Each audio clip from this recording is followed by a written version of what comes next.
निकालेंगे हम सबसे पहले यूहन्ना रचित सुसमाचार उसका 6:27। कितने लोग हैं जो खाना खाते हैं?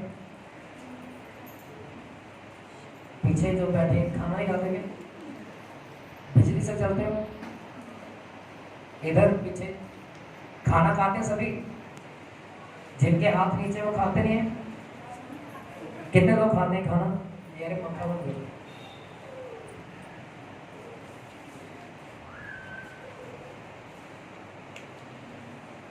जब आप आराधना कर रहे थे, गीत गा रहे थे, हम ढोलक बजा रहे थे, हम वर्शिप कर रहे थे, तब हमारी कौन सुन रहा था?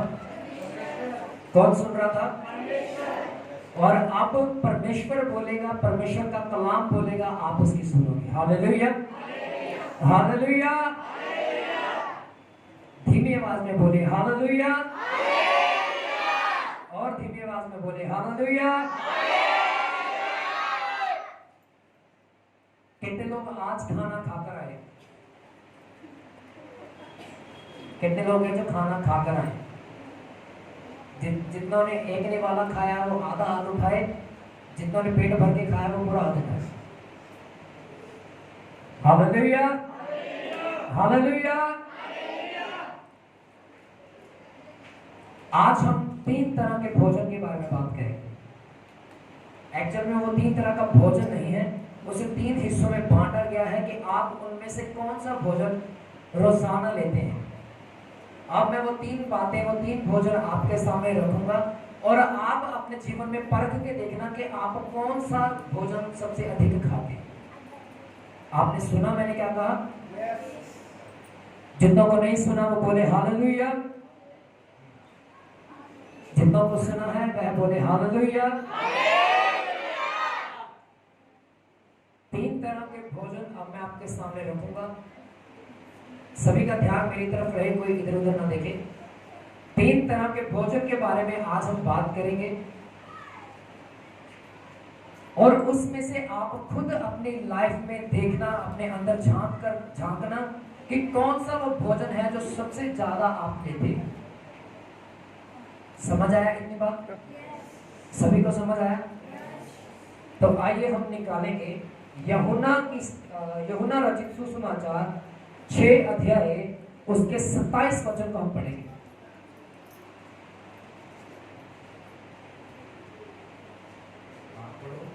उस भोजन के लिए परिश्रम ना करो जो नाश हो जाता है। कहता है उस भोजन के लिए परिश्रम ना करो जो नाश हो जाता है, परंतु उस भोजन के लिए जो अनंत जीवन तक बना रहता है। कहता उस भोजन के लिए मेहनत करो, उस भोजन की तलाश करो जो अनंत जीवन तक बना रहता है, जिससे मनुष्य का पुत्र अर्थात यीशु मसीह तुम्हें देगा। पिता अर्थात परमेश्वर ने जो स्वर्ग के सिंहासन पर विराजमान है उस पर छाप लगाई है। Hallelujah, hallelujah. किस भोजन के बारे में परमेश्वर बात कर रहा है? कहता अनंत जीवन के भोजन की खोज में रहो जो खाकर कभी इंसान भूखा नहीं रहता है। अब जो लोग खाना खाकर आए हैं, अब घर में जाएंगे, कुछ ना कुछ खाएंगे, चावल रोटी सब्जी खाएंगे, नहीं खाएंगे। क्यों? क्योंकि उनको फिर से भूख लगेगी। पर यीशु मसीह कहता है जो कोई मेरे कलाम को खाता है वह अनंत काल तक भूखा ना रहेगा। हालेलुया। फिर से पढ़ेंगे इस वचन को। उस भोजन के लिए परिश्रम ना करो जो नाश हो जाता है। एक मिनट रुके। जब आप रोटी बनाते हैं, मान लीजिए आपने 5 रोटियां बनाई, उस 5 रोटियों को आप 3 दिन के बाद खा सकते हो। क्यों? क्यों नहीं खा सकते? खराब हो जाती और बीच में चींटियां भी आ जाती। आती कि नहीं आती? कई बार होता है उल्ली भी लग जाती है। उल्ली को क्या बोलते हैं हिंदी में? काई, काई काई कहते हैं। क्या कहते हैं? हाँ, फफूंदी भी कहते हैं। हालेलुया। यानी कि जब आप 5 रोटी बनाते हैं, अगर आप उसे 2 या 3 दिन के बाद देखते हैं तब उस पर चींटियां आ जाती हैं। यीशु मसीह का कलाम कहता है नाशवान भोजन के लिए परिश्रम ना करो। कौन से भोजन के लिए? नाशवान भोजन के लिए परिश्रम ना करो, उस भोजन के लिए परिश्रम करो जो अनंत काल तक बना रहता है। किस भोजन के लिए मेहनत करनी है? वो भोजन क्या है? क्या है वो? परमेश्वर का वचन। अपने पड़ोसी को कहे अनंत जीवन की रोटी, अच्छे से बोलिए, अनंत जीवन की रोटी यीशु मसीह का वचन है। जो कोई इसे खाएगा वह कभी ना मरेगा। हालेलुया। अब जो पहली बार चर्च में आए हैं या लंबे समय से भी आ रहे हैं, शायद उनको ये मैं आपको कंफर्म कर देना चाहता हूँ, बता देना चाहता हूँ कि हम आत्मिक जीवन की बात कर रहे हैं। कौन से जीवन की? जिस जगह पर आप बैठे हो, ये बिल्डिंग भी एक दिन खत्म हो जाएगी जब यीशु मसीह आएगा। ये देह जो आप, जिसके अंदर आपका आत्मा वास कर रहा है, जिसके अनुसार आप मुझे सुन पा रहे हैं या मैं बोल पा रहा हूं, ये भी नाश हो जाएगी। पर इसके अंदर एक और चीज है जो है परमेश्वर का आत्मा। किसका आत्मा? हालेलुया। जब आदम को बाइबल में लिखा परमेश्वर ने बनाया, तब वो सिर्फ एक पुतला था, मिट्टी का। क्या था वो? मिट्टी का क्या था वो? पुतला था। पर जैसे ही परमेश्वर ने उसके अंदर अपनी सांस फूंकी, वह जीवित प्राणी बन गया। Hallelujah, hallelujah. आदम क्या बन गया तब? क्यों? क्योंकि परमेश्वर के अंदर से जो चीज निकलती है वह जीवन प्रदान करती है। जो परमेश्वर के अंदर से चीज निकलती है वह, और यीशु ने कहा कि मैं स्वर्ग से उतरी हुई रोटी हूं, जो कोई मुझे खाएगा वह अनंत काल तक भूखा ना रहेगा। हालेलुया। और अब यीशु मसीह को तो आप खा नहीं सकते, कि खा सकते? वो अब अपने वचन के द्वारा हमारे बीच में है। हालेलुया। किसके द्वारा? वचन के द्वारा। किसके द्वारा? वचन के द्वारा। और यही वचन आपको स्वर्ग का राज्य प्रोवाइड करेगा। आमीन, हालेलुया। आप समझ पाए? यही वो वचन है जो आपको स्वर्ग के राज्य में पहुंचा सकता है। और दुनिया की कोई ऐसी शहर नहीं है, कोई ताकत नहीं है, कोई भी हुकूमत आपको स्वर्ग के राज्य में नहीं पहुंचा सकती सिवाय परमेश्वर के कलाम को छोड़कर। हालेलुया। इसीलिए हमने बात किया स्टार्टिंग में कि कितने लोग खाना खाकर आए हैं। जब आप घर में जाओगे तब आपको भूख लगेगी, घर में नहीं जाओगे, दोपहर में जाओगे, शाम को जाओगे तो भूख लगेगी। दोपहर का खाना नहीं खाते तो रात को खाते होगे, तब भूख लगती, तब आप खाते हो। हालेलुया। और तब आपका पेट कुछ मांगता है, आपका शरीर मांगता है कि भाई अब मैं कमजोर हो रहा हूं, कुछ इसके अंदर आना चाहिए। आत्मा भी ऐसा ही है, जब तक इसके अंदर कुछ जाएगा नहीं, आत्मा कभी भी मजबूत नहीं होगी, सॉलिड नहीं होगी।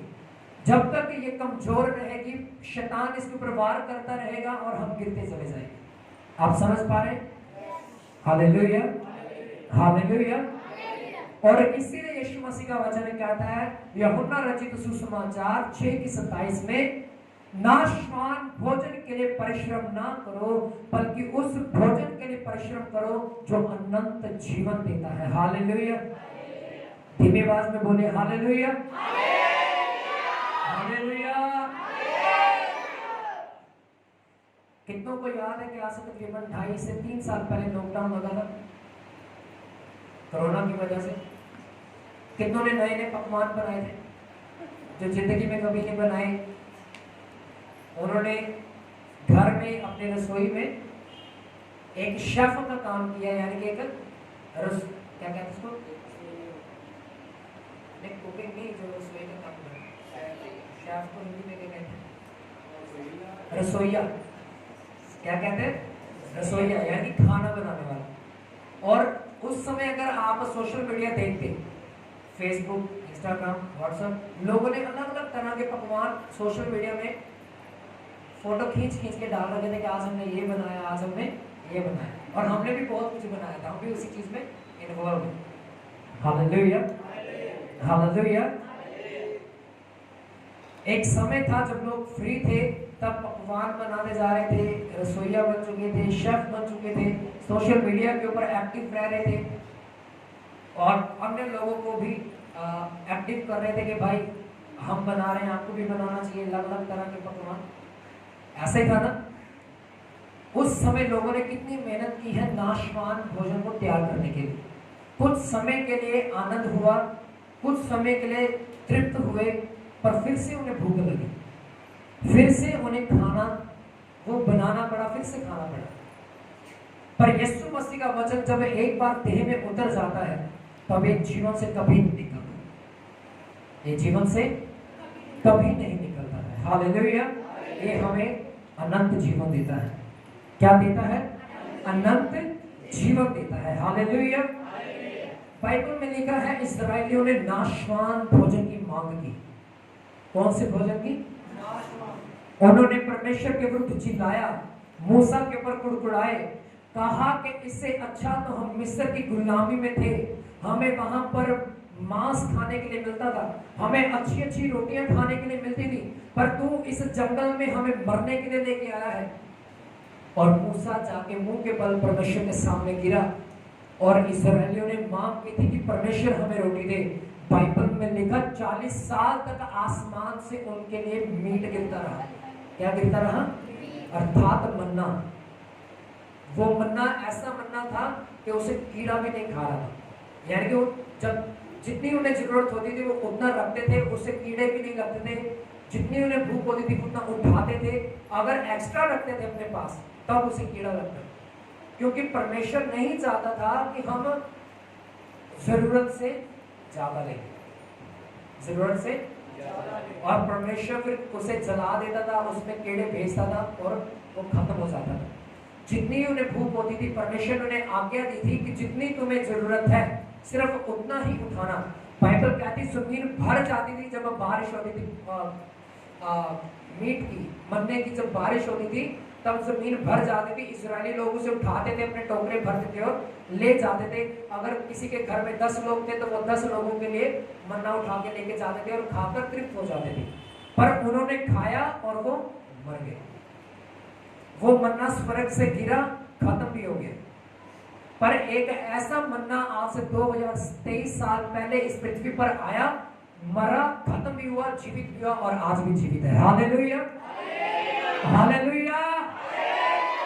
एक ऐसा मन्ना स्वर्ग से उतरा, एक ऐसी रोटी स्वर्ग से उतरी जो इस पृथ्वी पर 3 दिन रही, 33 साल रही, 3 दिन कब्र के अंदर रही और तीसरे दिन मुर्दों में से जी उठी। और वो रोटी आज भी जीवित है और स्वर्ग से है। वह रोटी परमेश्वर का वचन है। Hallelujah, hallelujah. आप समझ पा रहे हैं? इस्राएलियों ने किस रोटी की मांग की? नाशवान रोटी की, जो खाया और खत्म हो गया।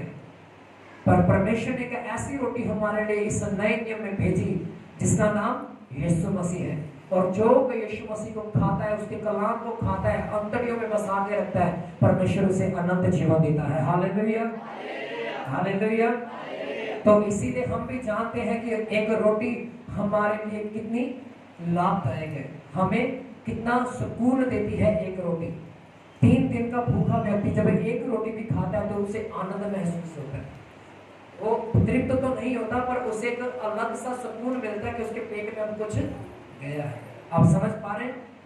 सभी मेरी तरफ देखिए, कोई नीचे ना देखे, सब मेरी तरफ देखिए। सिर्फ 10 से 15 मिनट और लूंगा, इससे ज्यादा नहीं। बाइबल कहती है कि यीशु मसीह जीवन की रोटी है। यीशु मसीह जीवन की रोटी है। इस्राएलियों ने किस रोटी की मांग की थी? नाशवान रोटी। हम कौन सी रोटी खाते हैं? नाशवान रोटी। कौन सी रोटी खाते हैं? पर एक ऐसी रोटी है जो आपके हाथ में है, आपके सामने है, वह परमेश्वर का वचन है। वह परमेश्वर का वचन है, वह परमेश्वर का कलाम है। Hallelujah, hallelujah. मरियम और मार्था के बारे में कितने लोग जानते हैं? बाइबल कहती है यीशु मसीह को मरियम और मार्था ने अपने घर में उतारा। उतारने का मतलब अपने घर में बुलाया और उन्हें खाना खिलाया। और बाइबल क्या कहती है इस बात के बारे में, मैं चाहता हूं एक बार आप पढ़ लीजिए से लूका की किताब उसका 10 अध्याय उसका 38 वचन। लूका रचित सुसमाचार 10 अध्याय उसका 38 वचन कहता है, जब वह जा रहे थे तो उसने एक गांव में प्रवेश किया उसने एक गांव में प्रवेश किया और मार्था नामक एक स्त्री ने उसे अपने घर में ठहराया। मार्था नामक एक स्त्री ने जो यीशु मसीह की चेली थी उसे अपने घर में खाने के लिए आमंत्रित किया। उसकी एक बहन थी जिसका नाम मरियम उसकी एक बहन भी थी जिसका नाम मरियम था, जो प्रभु के पांव के समीप बैठकर उसके वचन सुन जो यीशु मसीह के पांव के पास बैठकर उसके वचन को सुन रही थी। आगे, परंतु मार्था परंतु मार्था सेवा टहल करते करते सेवा टहल करते करते थक गई, घबरा गई। और उसने उसके पास आकर कहा, और मार्था ने यीशु मसीह के पास आकर कहा, हे प्रभु क्या तुझे चिंता हे प्रभु तुझे क्या चिंता नहीं नहीं है कि मैं काम करती करती थक गई और मेरी बहन ने कोई सेवा टहल नहीं किया, वह तेरे पांव पर बैठी हुई है। आगे, उससे कहे कि मैं मेरी सहायता करे। जो मैं तेरे लिए खाना बना रही हूँ, मैं सेवा करते करते थक गई और इसीलिए अपने जो मेरी बहन जो तेरे चरणों में बैठ के तेरा वचन सुन रही है उसे भेज, ताकि वह भी मेरे साथ क्या करे, सेवा करे, अर्थात खाना बनाने में मेरी मदद करे। यीशु मसीह ने क्या कहा उसे, ध्यान से सुनेगा, यीशु मसीह ने क्या कहा। एक मिनट पहले क्या कहा उसने, मार्था ने, कि मेरी जो बहन है वो तेरे चरणों में बैठी हुई है, मैं काम करते करते थक गई हूं, इसीलिए उसे भेज ताकि वो भी मेरे साथ मेरी मदद करे और हम तेरे लिए खाना बनाए। यीशु मसीह ने उसे क्या कहा, परंतु प्रभु ने उत्तर दिया, परंतु यीशु मसीह ने उत्तर देकर कहा, मार्था हे मार्था, तू बहुत सी बातों के लिए चिंता करती है, परंतु कुछ बातें ऐसी हैं, वास्तव में एक ही बात आवश्यक है। वास्तव में कहता है असल में एक ही बात सत्य है जो सच है, और मरियम ने उस उत्तम भाग को चुन लिया और मरियम ने उस उत्तम भाग को चुना है जो उससे छीना ना जाए। जो उससे छीना ना जाएगा। अब वो उत्तम भाग क्या था, मार्था ने क्या कहा यीशु मसीह को, मेरी बहन मरियम तेरे चरणों में, तेरे पांव में बैठकर तेरे कलाम को सुन रही है, मैं यहाँ पर सेवा करती करती थक गई हूँ, इसीलिए मेरी बहन मरियम को भेज दो, वो मेरे साथ मिलकर खाना बनवाए। यीशु मसीह ने कहा, मार्था हे मार्था, तू बहुत बातों के लिए चिंता करती है, ध्यान से सुनना मेरी बात को, इसने वह भाग चुना है जो उत्तम है, जो इससे छीना ना जाएगा। परमेश्वर के चरणों में बैठकर, परमेश्वर की हजूरी में बैठकर उसके कलाम को सुनना और उसके अनुसार चलना, ये उत्तम भाग आपकी जिंदगी का हिस्सा होना चाहिए। हालेलुया। मार्था किस भोजन के लिए मेहनत कर रही थी, नाशवान भोजन के लिए, पर मरियम किस भोजन के लिए मेहनत कर रही थी, जो अनंत जीवन देता है। Hallelujah, hallelujah. आप समझ पा रहे हैं, कितने लोग समझ पा रहे हैं इस बात को। मरियम किस भोजन के लिए मेहनत कर रही है, जो अनंत जीवन देता है, पर मार्था किस भोजन के लिए मेहनत कर रही है, नाशवान भोजन के लिए। और यीशु मसीह ने कहा, ये जो मेरे पांव में बैठकर मेरे वचन को सुन रही है, इसने उत्तम भाग को चुना है। Hallelujah, hallelujah. आप समझ पा रहे हैं।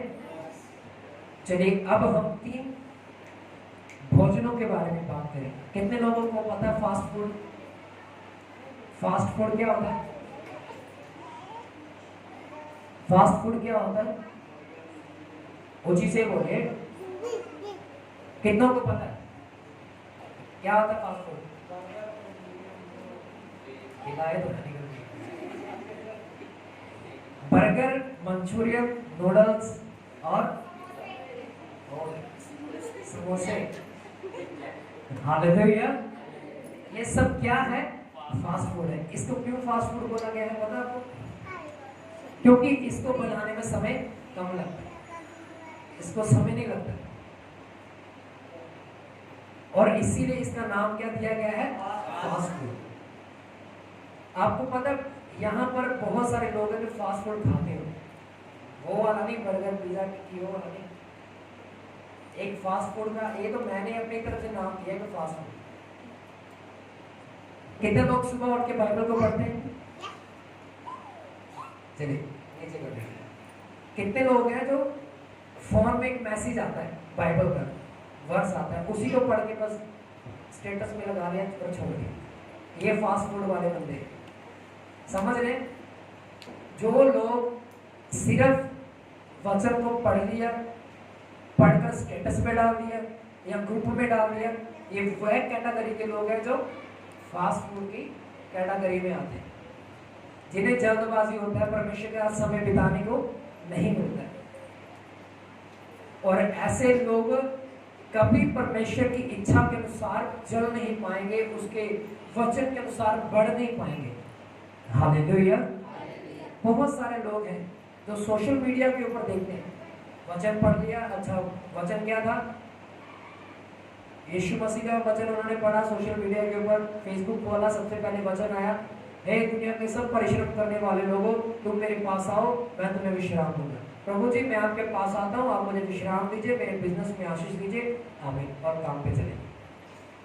करते हैं ना ऐसा, बहुत सारे लोग करते हैं, और ये फास्ट फूड की कैटेगरी में आते हैं। किस में आते हैं? Fast food. ओके। कितने लोग मार्केट में जाते हैं? आजकल तो जोमेटो आ गया है, स्विगी आ गया है, डोमिनोज आ गया है, अलग अलग कंपनियां आ गई हैं, ब्रांड आ गए हैं जो खाना हमारे घर में डिलीवर कर देते हैं। बाहर से मंगवा लो, यानी कि उसे नाम दिया जाता है डिब्बा बंद, अपना डिब्बा बंद वाला खाना, डिब्बा बंद वाला खाना। क्या कहना? डिब्बा बंद वाला। हालेलुया। अब ये वो लोग हैं जो सिर्फ यूट्यूब प्रचारकों को सुनते हैं। किसको सुनते हैं? यूट्यूब के ऊपर, फेसबुक के ऊपर प्रचार किया 5 मिनट का किसी पादरी ने, सुबह उठे और उसको सुना और उन्होंने कहा कि आज हमारा पूरा दिन सफल रहे, हम पूरे दिन में आशीषित रहेंगे, हमारा हर काम काज सफल होगा, क्योंकि नीति वचन 3:5 में लिखा है, तू परमेश्वर की हवा को याद करके सब काम करना, वो तेरे लिए सीधे मार्ग करेगा, जो तेरे मार्ग टेढ़े हैं वह तेरे सारे मार्गों को टेढ़े हैं, जो उन्हें सीधा कर देगा। हालेलुया। बहुत सारे लोग हैं जो सिर्फ YouTube के ऊपर, स्नैपचैट के ऊपर, व्हाट्सएप के ऊपर या इंस्टाग्राम के ऊपर आते हुए वचनों को सुनकर अपने जीवन को आगे लेके जाते हैं। हालेलुया। पर एक वह व्यक्ति है जो अपने घर में खाना बनाते हैं, वो बाहर अपनी भूख मिटाने के लिए, बर्गर खाने के लिए नहीं जाता। अगर उसको पता हो कि बर्गर उसकी देह को कितना नुकसान पहुंचाता है, वो नहीं खाएगा। बहुत से लोगों को आदत है वो डेली खाते हैं, हफ्ते में 2 बार खाते हैं, 3 बार खाते हैं, 4 बार खाते हैं। मैं बर्गर वालों की बात कर रहा हूं।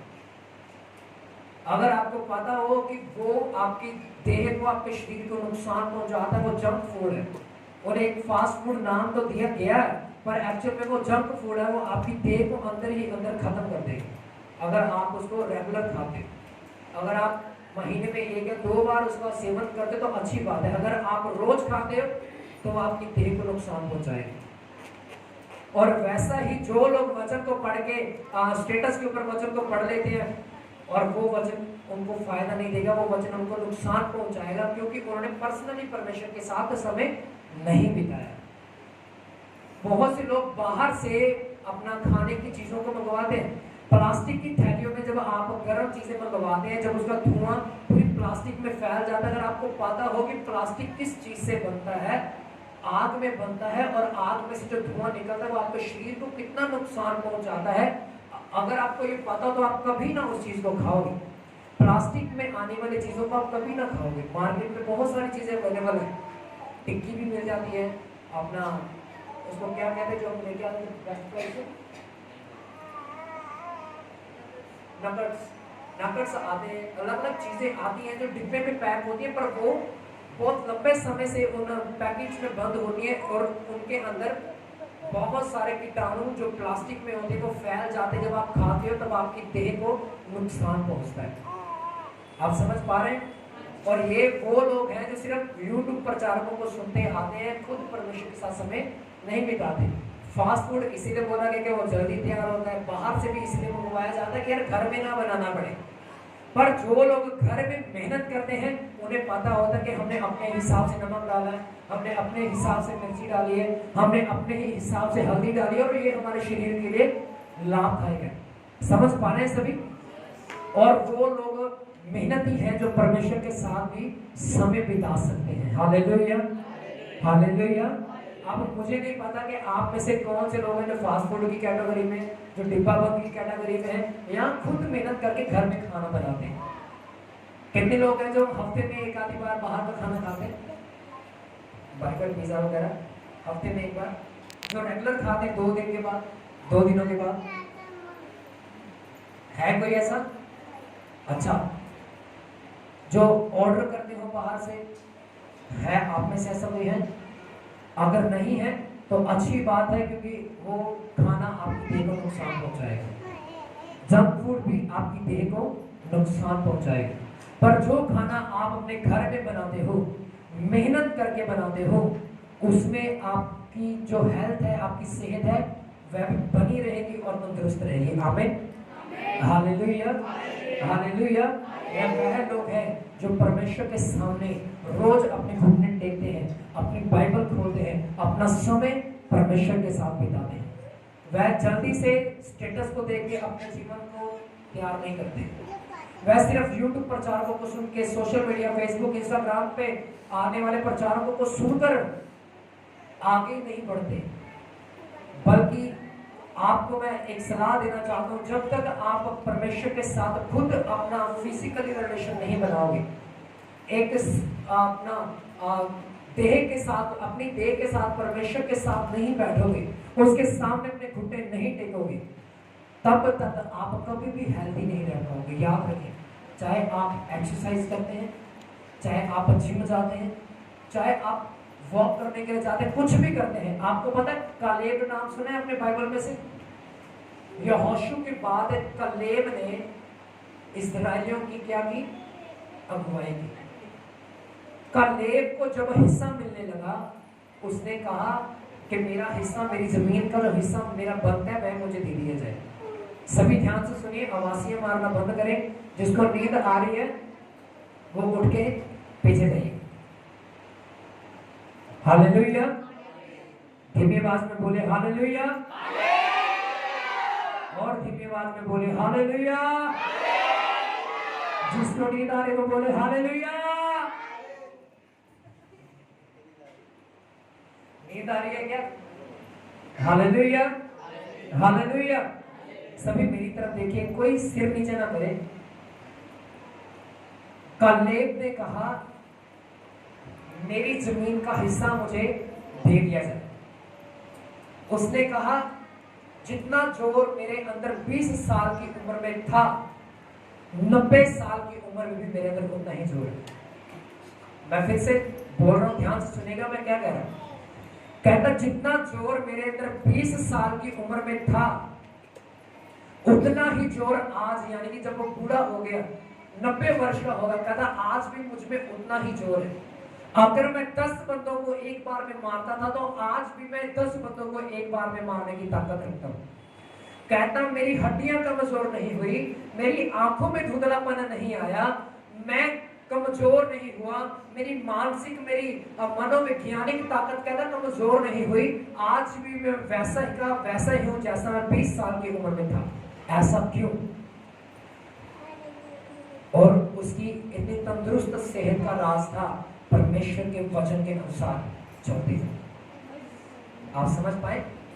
उसने कहा परमेश्वर के वचन के अनुसार मैं चलता रहा, परमेश्वर की हजूरी में मैं वफादार रहा, इसीलिए परमेश्वर ने मुझे आज तक तंदुरुस्त रखा है। हालेलुया। भले ही आप जिम जाते हैं, वॉक करते हैं, एक्सरसाइज करते हैं, उसका कोई फायदा नहीं होगा अगर आप हिस्ट्री चेक करो पिछले कुछ साल की। जिम में जाने वाले लड़कों को हार्ट अटैक आया, जिम में जाने वाले लड़कों की मौत हो गई, सोए के सोए रह गए, सुबह उठे ही नहीं। एक बॉडी बिल्डर था नाभे का, एक बॉडी बिल्डर था समराले का, अच्छी सेहत थी, अच्छा खान पीना था उनका, पर क्या हुआ ऐसा कि उन्हें हार्ट अटैक आया।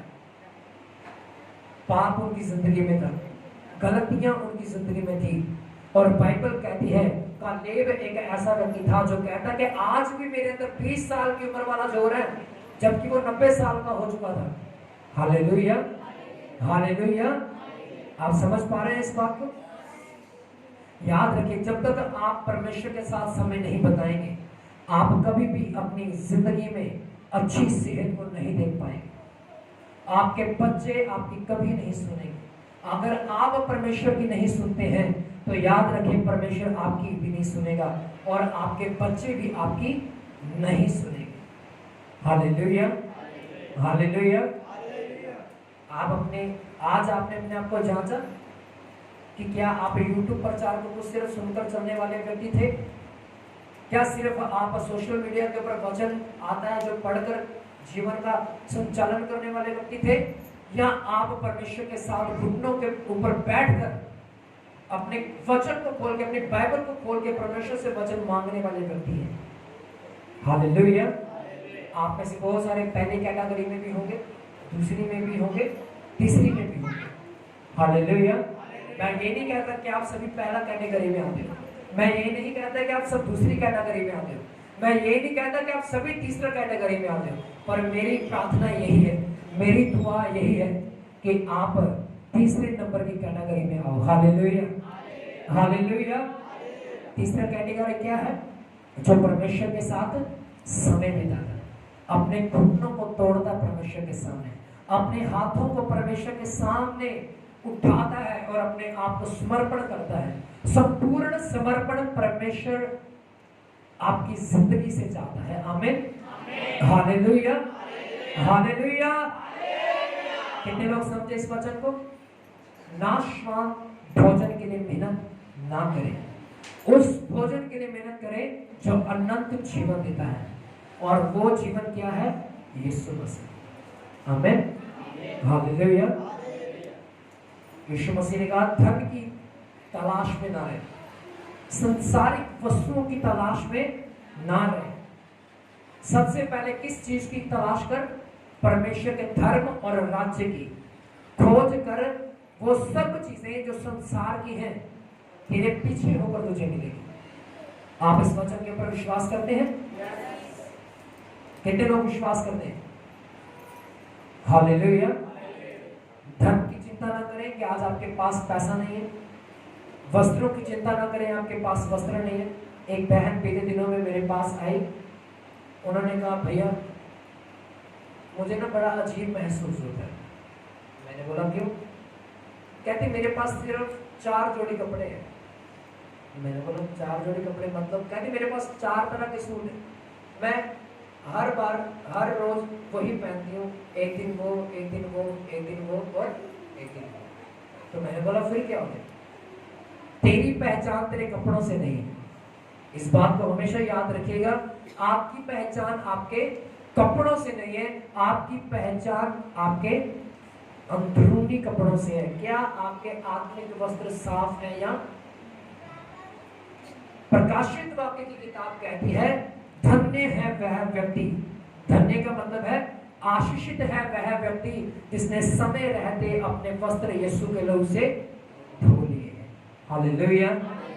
मायने नहीं करता है कि आप कौन से वस्त्र पहन के चर्च में आते हो। आपने बहुत बार देखा होगा मुझे इन कपड़ों, मुझे तो नहीं दिक्कत होती यार, लोग देखेंगे यार इसने यार तो 3 संडे पहले भी पहने थे।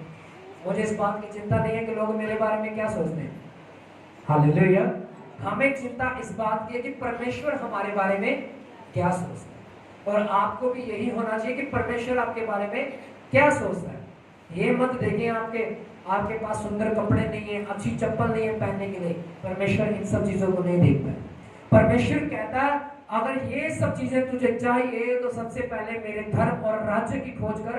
वस्त्र, धन, हर एक वो वस्तु जिसके पीछे तू भागता है वो सब चीजें तेरे पीछे होकर तुझे मिल जाएंगी। Hallelujah, hallelujah. आइए हम सभी अपनी आंखों को बंद करें। आशा करता हूं कि आज का ये कलाम आपको समझ में आया होगा। आइए हम प्रार्थना करें कि परमेश्वर मैं पहली कैटेगरी में नहीं आना चाहता, ना ही मैं दूसरी में आना चाहता हूँ, मैं तीसरी कैटेगरी में आना चाहता हूँ। तीसरी कैटेगरी में वो लोग हैं जो परमेश्वर के साथ अपने घुटनों पर समय बिताते हैं, जो आज से निर्णय लेते हैं, जो आज से फैसला करते हैं कि परमेश्वर, मैंने बीते दिनों में प्रार्थना नहीं किया, मैंने बीते दिनों में गलतियां की हैं, वो अपने घुटनों पर आ जाइए। वह सभी अपने घुटनों पर आ जाइए जो कहते कि मैं आज से एक रिश्ता मसीह के साथ खड़ा करूं। मैंने बोला जो लोग चाहते हैं कि आपका रिश्ता मसीह यीशु के साथ मजबूत हो, वो लोग अपने घुटनों पर आ जाइए। मैं उनके लिए प्रार्थना करूंगा। मैं उन लोगों के लिए प्रार्थना कर रहा हूं जो लोग ये कहते हैं कि मैं आज से अंगीकार करता हूं कि यीशु आज से मैं तेरा हूं, तू मेरा है, मैं अपना कीमती समय तेरे साथ भी व्यतीत करूंगा। आइए सभी अपने हाथों को उठाइए। Thank you Jesus. सामर्थी परमेश्वर धन्यवाद देते हैं यीशु मसीह के पवित्र सामर्थी नाम से हम प्रार्थना करते हैं खुदावंद जी, जो लोग अपने हाथों को उठाकर इस जगह पर बैठे हैं और जिन्होंने आज निर्णय किया है, एक फैसला किया है कि ये लोग खुदा तेरे साथ समय बिताएंगे, अपने घुटनों के ऊपर आकर तेरे साथ समय व्यतीत करेंगे। मैं प्रार्थना करता हूं यीशु मसीह के नाम से खुदावंद, अपने लोगों को खुदावंद ऐसा मन दे प्रभु जी कि तेरे सामने घुटने झुकाकर, अपने सिर को झुकाकर, अपने हाथों को उठाकर तेरे साथ दिन प्रतिदिन समय व्यतीत करने पाए यीशु के नाम से। हम प्रार्थना करते हैं खुदा, इनके अंदर एक नया मन पैदा कर मेरे प्रभु जी। आज से इनके सारे पाप क्षमा कर दीजिए और अपने सीने से लगाकर, अपने लहू से धुलकर मेरे प्रभु जी इन्हें नए वस्त्र पहनाइए, जो आत्मिक वस्त्र हैं, जो शुद्ध वस्त्र हैं। यीशु के नाम से हम प्रार्थना करते हैं। इन सभी को खुदावंद यहोवा एक आत्मिक जीवन दीजिए, ऐसा जीवन जो आपके साथ व्यतीत करने पाए और आपका नाम महिमा पाए। सारा आदर महिमा आपके नाम को देते यीशु नाम में जो आप मांगते पाते हैं, आमीन।